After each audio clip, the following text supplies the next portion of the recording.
Welcome to the Human Code Key. Every single car, when you get it new, it comes with an owner's manual. And yet, when you're born, you get nothing. You get nothing. What a ripoff. You get your parents, which is luck of the dice. Luck of the dice. So this is the Human Code Key. These are answers to a lot of life's questions. These are insights, tools, techniques to improve your lifestyle, attain your dreams, live with ease and enlightenment. My name is Ken Bahn, like a bonfire, and I'm here to share these things with you. This is an introduction. I am a certified everything. And I'm not even going to go into some of my credentials because who cares? But I'll make a whole nother tape or another recording of all that stuff if you want to hear it. It'll be the second one, and it'll be real short. But I have been trained at some of the top universities and colleges, as well as the United States Naval Academy. I don't know what you would really, that's a naval academy.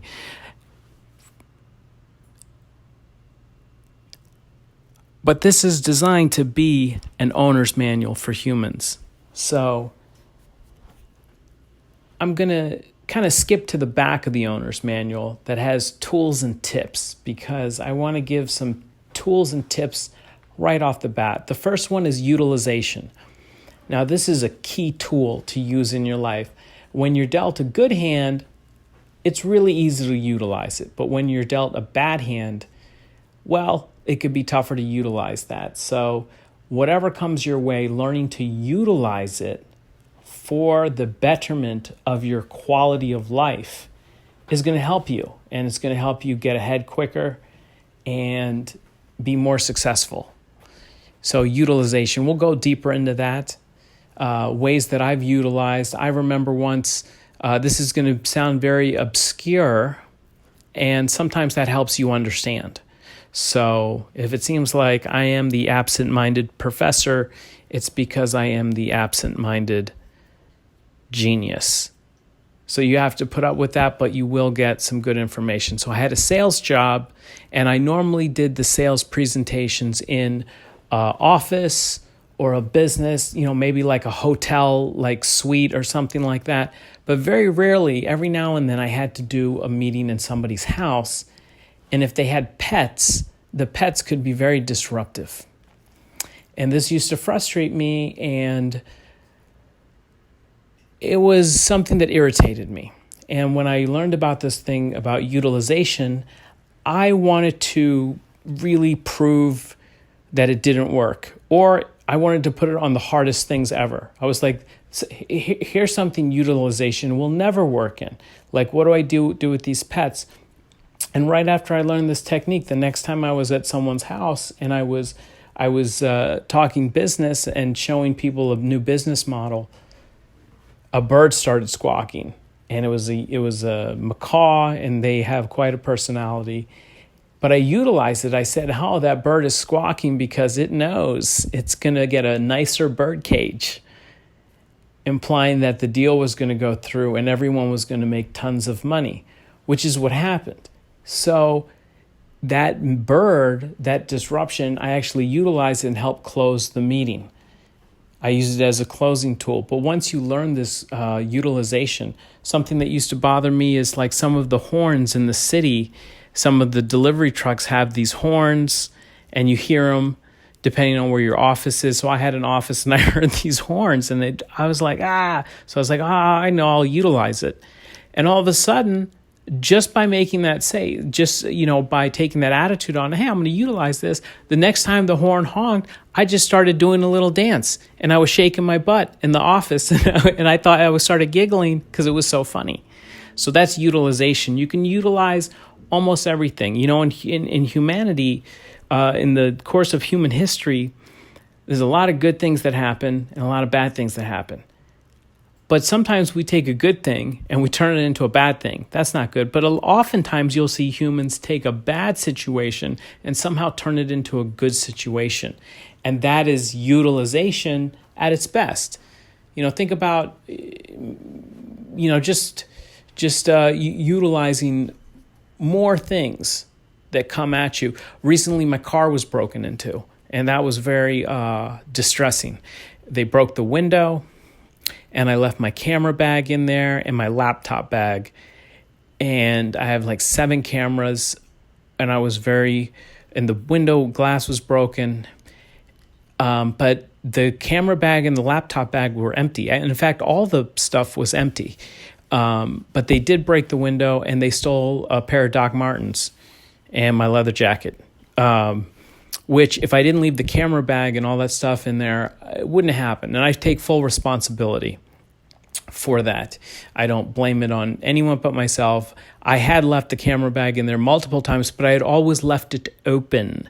So you can clearly see there's nothing in here worth taking.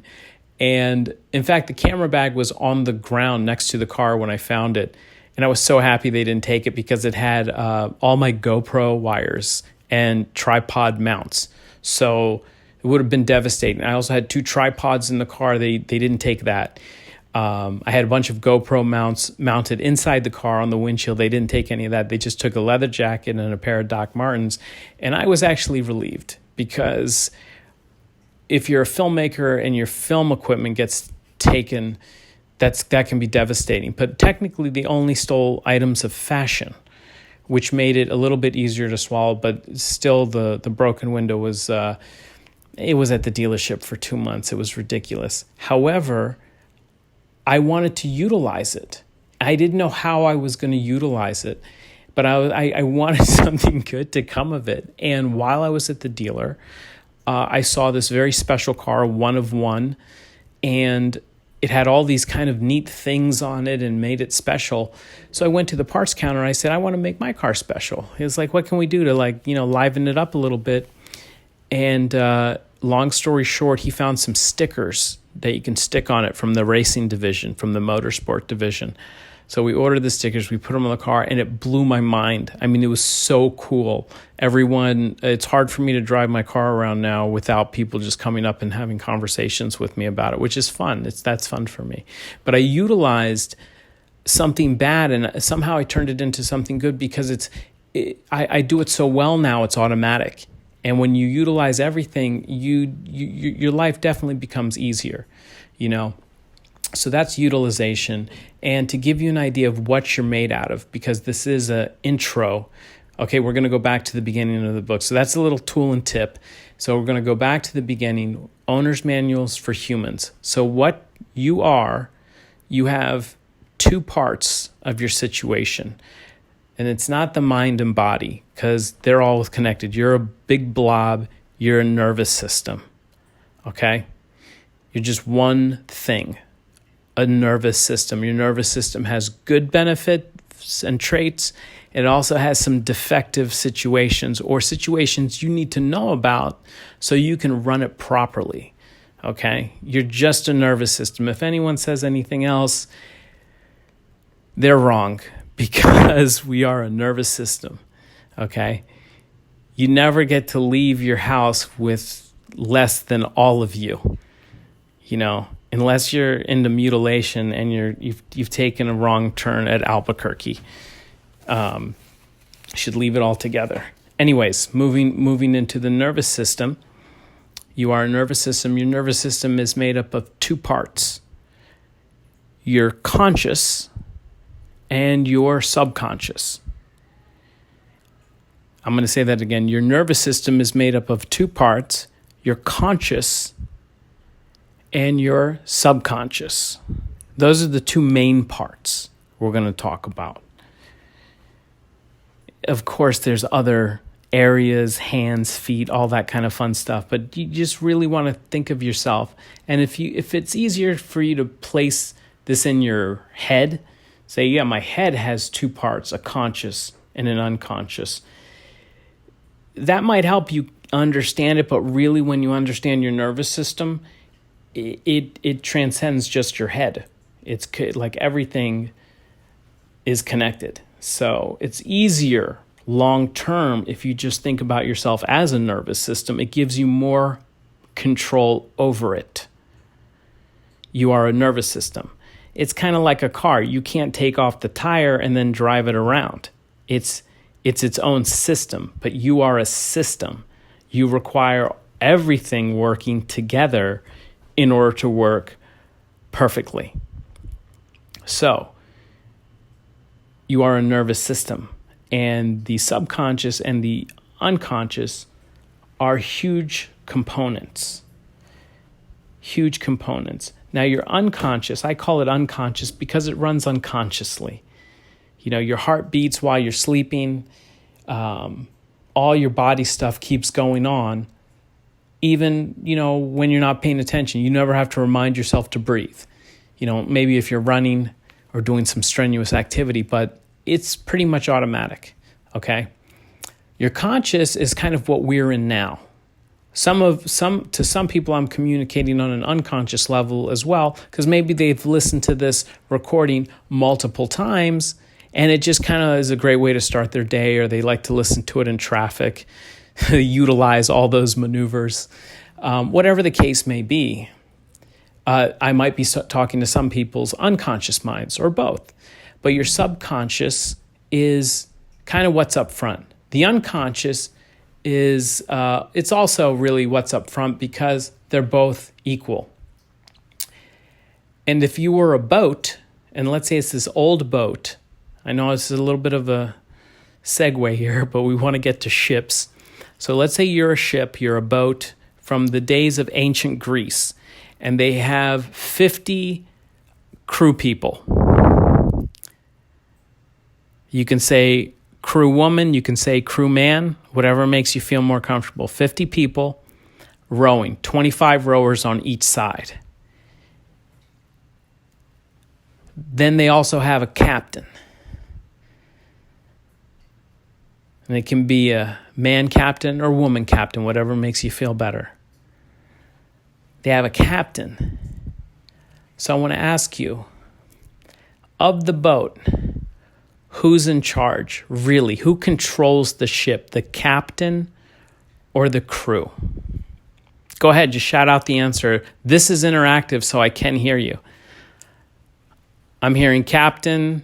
I'm hearing crew. Somebody changed their answer. Crew. I'm hearing more captains. Okay, there's some more crews. Okay, we're going to stop it. So the answer is the crew is in charge. The crew ultimately controls the direction of the ship. Could the ship move without the captain? Questions to answer this. Could the ship move? Could the ship go without the captain? Could it go? Yes, if the crew knew where they were going, the ship could go. It could go. But could the ship go without the crew if it was only the captain? No, or not really. So the crew ultimately controls the ship. And spoiler alert, you're the ship. So your captain is like your conscious mind. But your unconscious mind is the crew. And if the crew doesn't respect the captain, there's going to be a mutiny.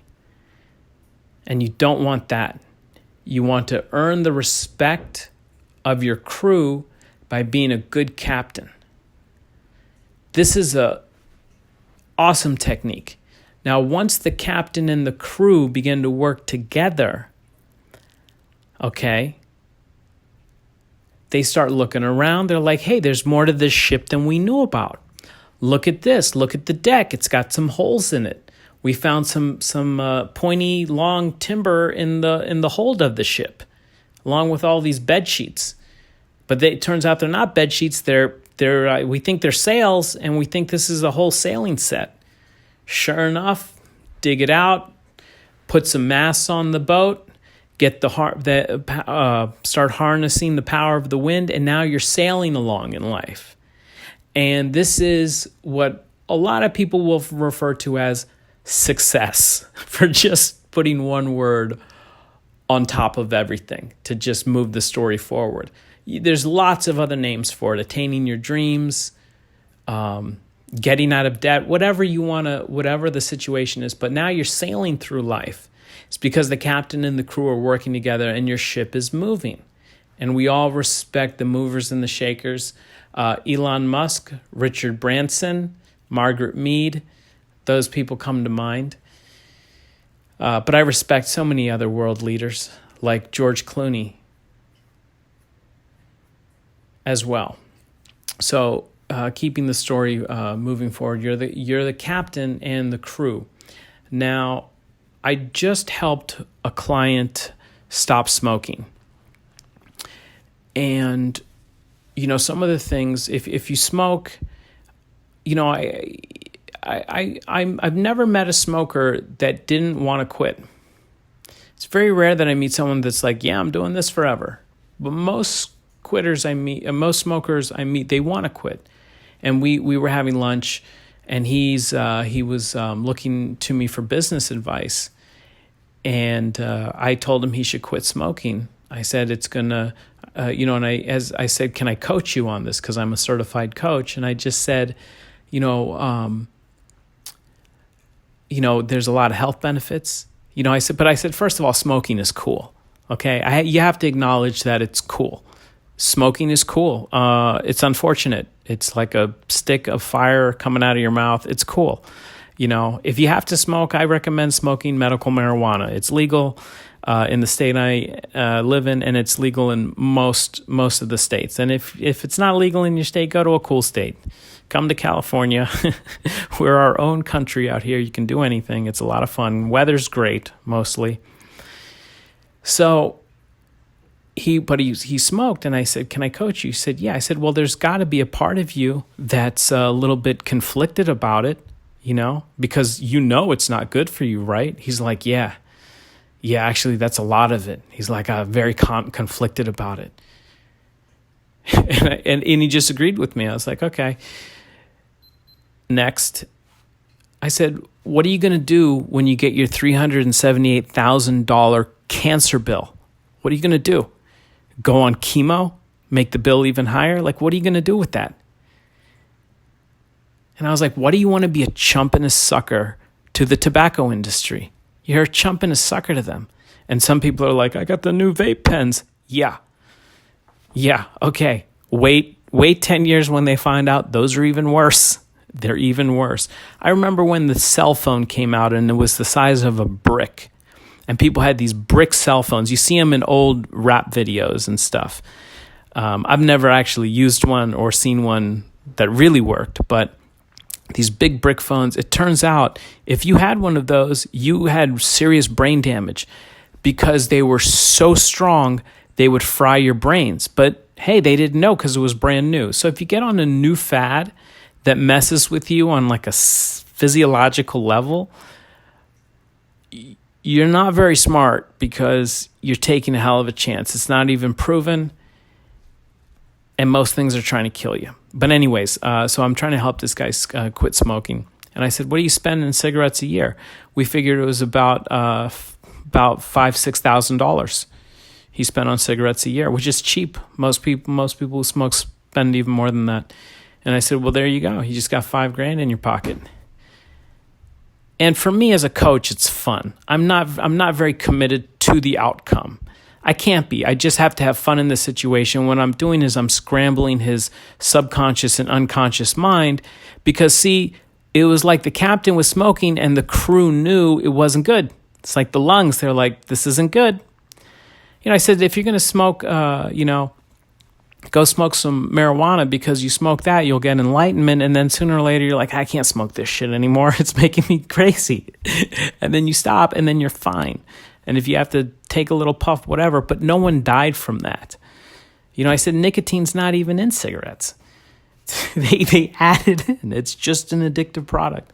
Don't be a chump and a sucker. And if you're on some kind of prescription medication, I was in a car accident, not my own fault. And the doctors, I had to have 2 surgeries. The doctors put me on Norco. And it was it was like a few tequila shots. I mean, it was definitely a blast to be on Norco. And once I found out that, it's basically Oxycontin and it's derived from heroin and it's completely addictive, and it's rather expensive, and it's actually hard to get. It's really like a crack of the prescription medication. And if you're on Norco, you should quit. But once I found out all this stuff about it, that it was, heroin based, I was like, this is America just giving me crap. And I quit. And my lawyer, who was helping me with the car accident and situation, he had another lawyer that I also worked with. And she asked me, she said, how'd you quit? And I said, I didn't want to be a chump and a sucker anymore. This stuff's rotting my brain, or rotting my body, or rotting both. So I didn't want to be a chump and a sucker. And I quit. She's like, that's amazing. Because she knows a lot of clients that were put on that medication, or perhaps you're on the medication, and it seems impossible. You just got to quit. You're fine in a year. But anyways, sometimes it takes that long. Cigarettes, you might need to got to quit for a year just to start feeling it. That's how these things work. But see, we didn't get a manual, so it's better to not start smoking, because that can only end in medical bills.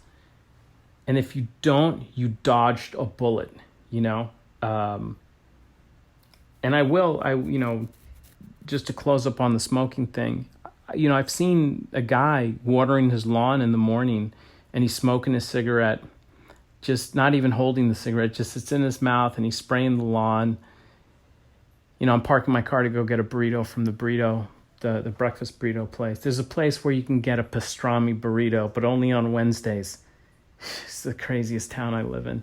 Anyways, I looked at him, I was like, that guy is, he's set. He's perfect. And that's what this cigarette is. It's an escape, but it's not, because it destroys your body. So if you have to smoke, use the medical marijuana. That's my advice on that. But anyways, this guy didn't need to do that. But at the end of the lunch, we stood up and we were saying goodbye. And he's like, "Hey, I quit smoking." And he just did it of his own volition. And I said, "Good for you." And I definitely got a high from it. I was like, that's just so yay. That was just, it made me happy, because it was just a great interaction. And I work with other coaches, and I think most coaches that have a good heart, if they help somebody have a breakthrough in their life, it makes them feel better. It's a truly special feeling, and I enjoy it. And I've shared my insights with a lot of people, and they've had amazing success. Since this is a little bit of an introduction, the first person I talked to was addicted to speed for 6 years. I talked to him for 2 hours, one-on-one, actually 2.5 hours. And I didn't hear from him for 2 months. But he called me 2 months later. He said he'd been clean for 3 weeks, and his parents and his family want to have me over for dinner. And I thought that was very nice, very beautiful indeed. A young lady I knew was selling herself on Craigslist, doing all kinds of weird things, I guess, or things. And I talked to her a few times, and now she has a degree, and she has a baby, and everything's working out in a better direction for her. And I've helped people make more money, or just get the job that they love, their dream job. If you love what you do, you're going to be fine. If you have a job where you don't want to leave when it's over, that's a good job. Everyone should have a job like that, where they just don't want to leave. This is so good. When I'm a film and television actor, but when I'm on set and they wrap me, they're like, Ken Bahn is wrapped. Or, I can go home. Oftentimes I will stay and kind of leave with everyone and a lot of the other, if it was a fun project, a lot of other people hang around, or, they're like, hey, I'm glad you hung around. So let me give you another tool. Another tool is you want to think of thoughts to get control of your thoughts. A lot of people have no control over thoughts. So a great tool is think about your thoughts like a package being delivered to your house or to you. Somebody hands you a package. Now, if you take the package from them and open it up, you've definitely taken delivery and you've dug inside. And sometimes thoughts are great and you want to do that. But sometimes you have thoughts that you don't want. You're just like, where did that come from? These are the thoughts that you can say next, or no delivery, not going to delivery. You know what? Right now, we're not accepting any deliveries from this shipping address. Thoughts about your ex, thoughts about fill in the blank. Just say next. Not accepting deliveries. Next.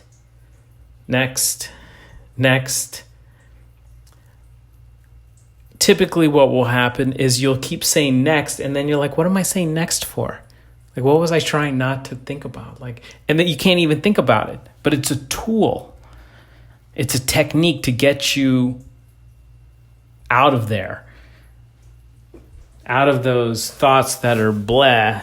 You're like, where did this come from? Why is it here? Next. Gone, baby, gone.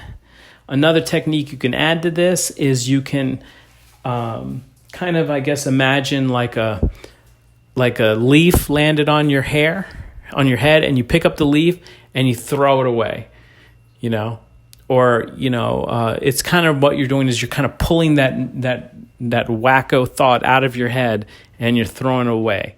But it'll kind of look like the motion you will do. It's like a leaf landed on you, or maybe a spider. That might freak you out, so I didn't want to say that. But some people could envision throwing a spider even further, maybe. Probably not. Forget about the spider. It's just like a leaf. Just throw it away. Crumple it up. Let it fall on the floor, whatever you want to do. But you say next, and sooner or later, if you use this tool and use it effectively, and you can use it effectively. If you're not using it effectively, if it doesn't work for you, you're not using it right. You're not doing it right because you're somehow wanting it not to work. And that is your unconscious and your subconscious fighting. So you might have something that you're doing in your life that you don't want to do, and you're doing it because maybe all your friends are doing it, or you see it on TV or in a movie, and you think this is the thing to do. It's probably not. If you want to know what the right thing to do, all you have to do is think, what's the right thing to do? And it's so amazing that it's right there in front of us. And oftentimes we do the wrong thing because of quote unquote human nature. But it's really not human nature. It's a behavioral norm. It's what society is doing. But a lot of times it's a huge mistake. It's a huge mistake. This is a random piece of knowledge, but it just goes to show you. I love cars, and I drive a nice car that people say, I want to get an even nicer car. And some people might think my car is crap, but that's few and far between. However, I drive a BMW. One day my BMW was broken for 2 months, and I got a rental car, a Toyota Prius. Well, in 2 weeks, I developed a number of back issues and back pains and neck stiffness, and I was going to a chiropractor, and didn't know what was wrong with me. Then I got my car back, and a month later I was fine. And I thought, oh my God, the seats in that Toyota Prius are terrible. And they gave me a brand new one. It had like less than 2,000 miles on it. But a Toyota Prius could seem like such a great, sensible car. Hey, this is a great, sensible car. It's good on gas. It's good for the environment. Celebrities drive it. But it has terrible seats. I have a family member. She has a Prius. She's in the hospital now. She can't even walk anymore.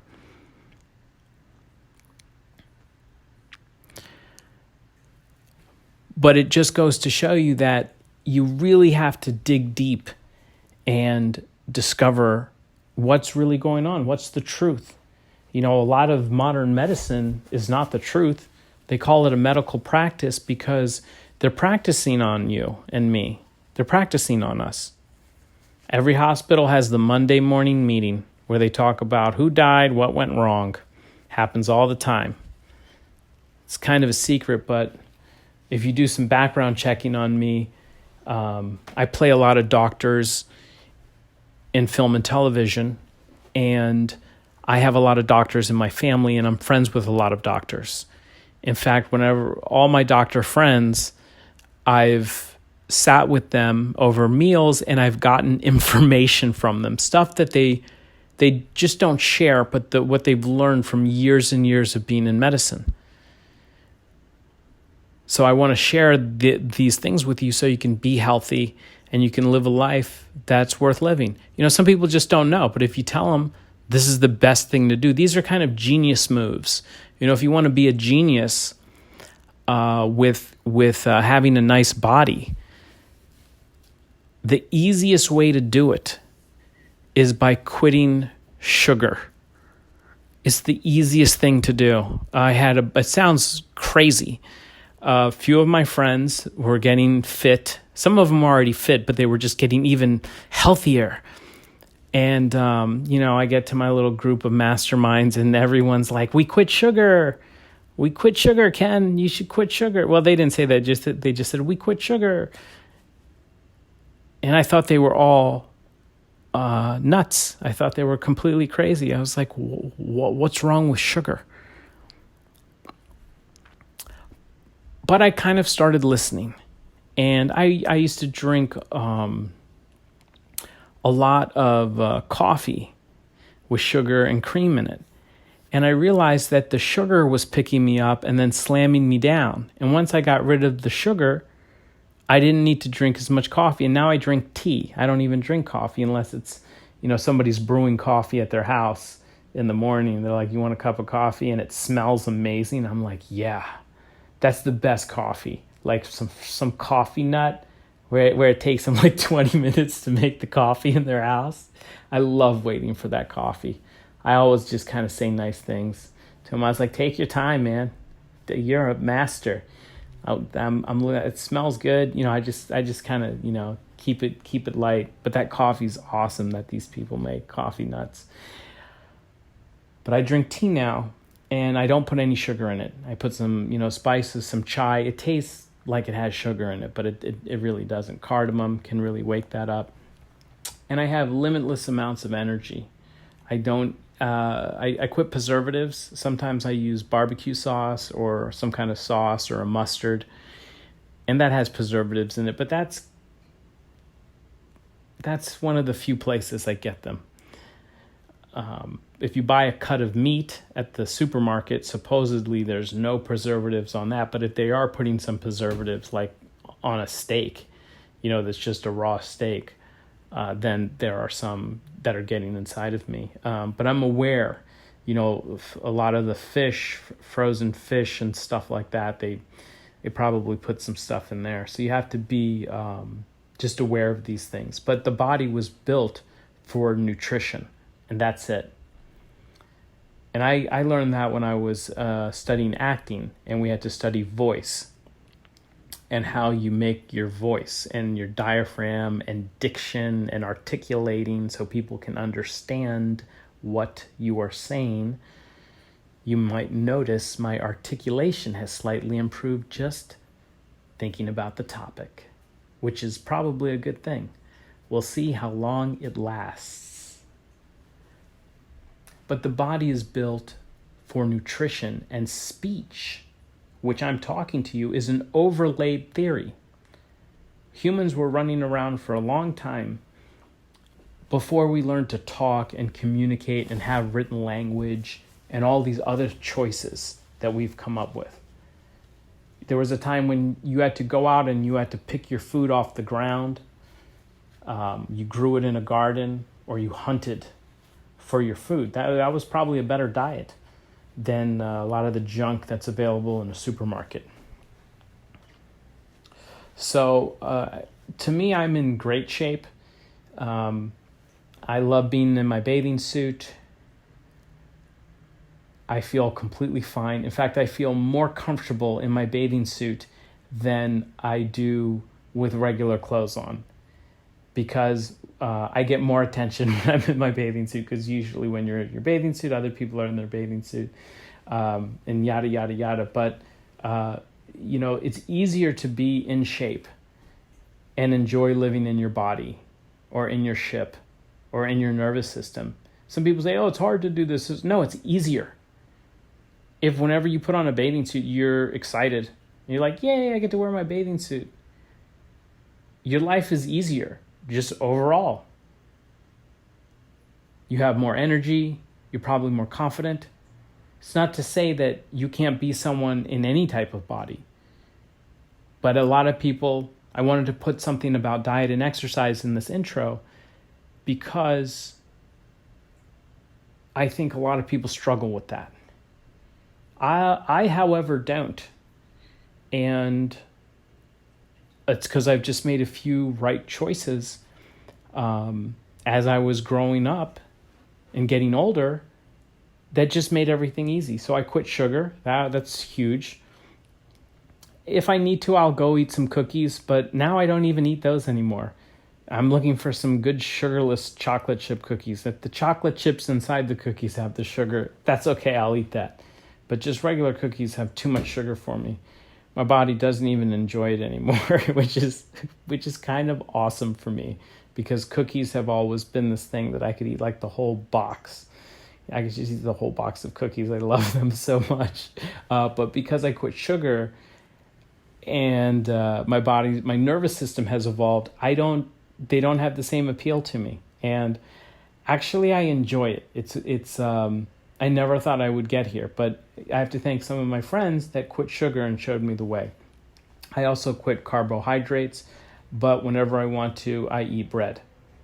But I generally try not to eat it. And I also switched to brown rice tortillas. That's just recently. That might be out of date in a few years.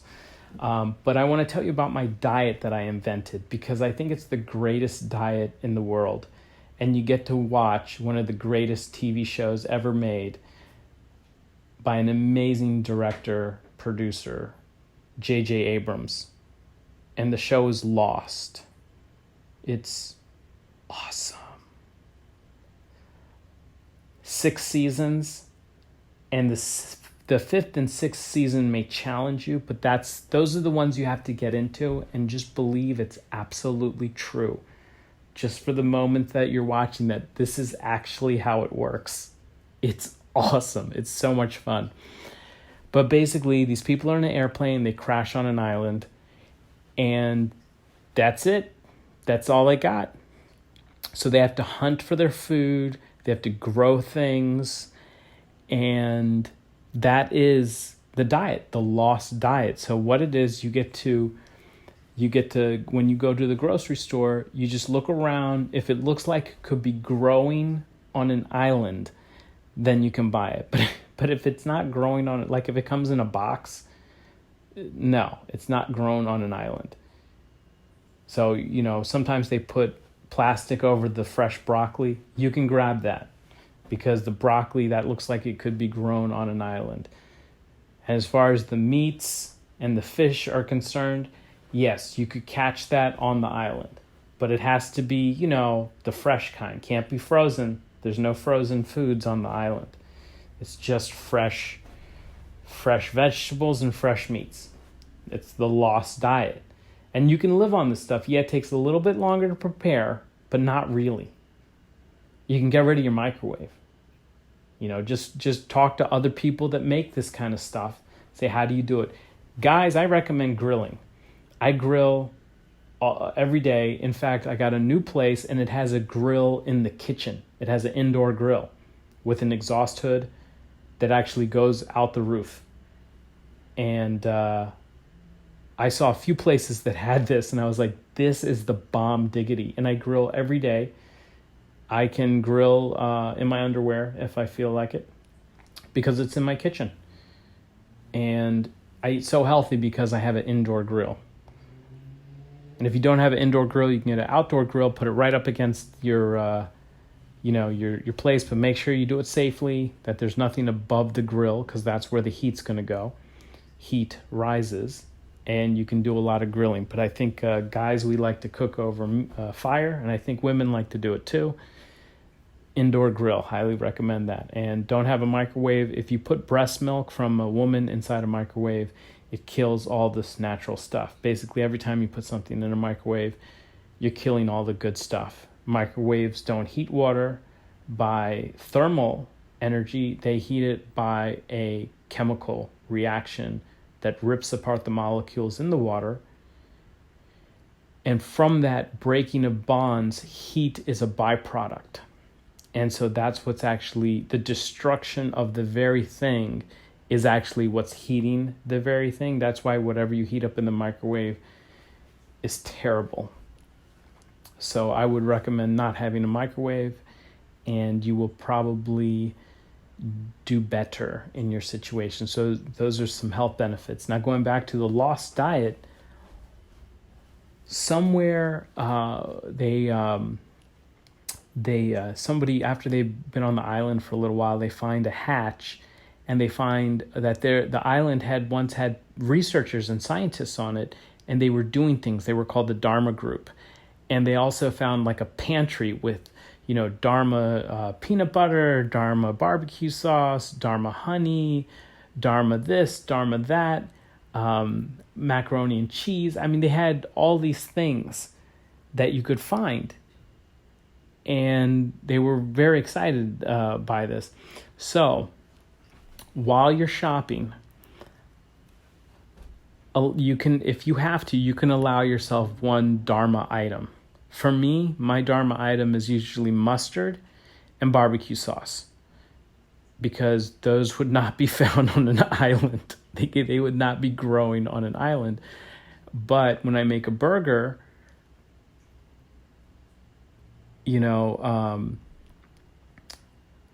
those are my Dharma. I want to put some sauce on the burger, and I don't want to go through the trouble of making my own sauces. I should learn how to do that so I can avoid the preservatives inside the barbecue and mustard sauce. And now when I do steaks, I don't use any sauce with my steaks because I just use fresh spices. And again, when I stopped putting so much barbecue sauce on the steaks, I found that they would actually give me more energy, because the sugar, there's always a sugar crash. And that's what makes you lose your energy. So no sugar, lots of energy. So I use fresh seasonings on my steaks. But those are your Dharma items. Now, as I say that, I realize I make cheeseburgers, so I use cheese. That probably wouldn't be found on an island, but cheese is cheese, and you have to have it because it's so good. Cheese is good for putting on top of food. I don't eat it by itself. I think that's not a good idea. But if you put it on top of other food, like a cheeseburger, that's fine. So, you could say the cheese is also another Dharma item. And then I'm getting the fresh bread that they bake daily and it's delivered daily. I do get the fresh bread, but I kind of say, okay, we've been on the island and somebody's figured out to grow some wheat and they can make their bread. I don't know how they do it, but they're making bread. Or you can say it's a Dharma item. I found it in the pantry. But you want to limit your Dharma items, and you want to maximize your fresh fruits and vegetables.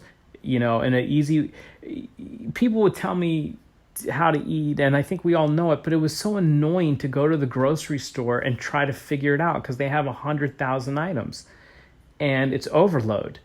So the easiest thing to me, hey, is it growing on an island? It's easy. You just go right to the fresh, whatever. And then when you look at the meats or the fish or the shrimp, whatever, you can say, hey, my friend caught this. Hey, my friend Mike totally killed that, whatever, wild boar, even though it's a steak. You can pretend, but it's easy to be like, this is the part. Basically, the edges of the grocery store are where you want to be, not in the middle. Now, I do drink a lot of tea, but that's pretty natural. It's made from leaves. Maybe someone's growing tea on the island. I could believe that. However, it could be a Dharma item. But tea is the way to go. Tea is actually, we'll end on tea. It's tea time over here. It's always tea time at my house, but tea is the best because tea, if you scramble the words around, it's a real easy word, T-E-A, tea. If you scramble it around, it says eat. So you drink some tea, you're like, what should we do next? How about we eat? Fantastic. So tea encourages you to eat just by its name alone. And after you've eaten, you can scramble the letters again and it'll tell you what you just did. We just ate. It's almost past, present, and future in a cup of tea. My name is Ken Bahn. I hope you are enjoying the human code key. And the next episode is right there, so make sure you find it. And that'll be part 2.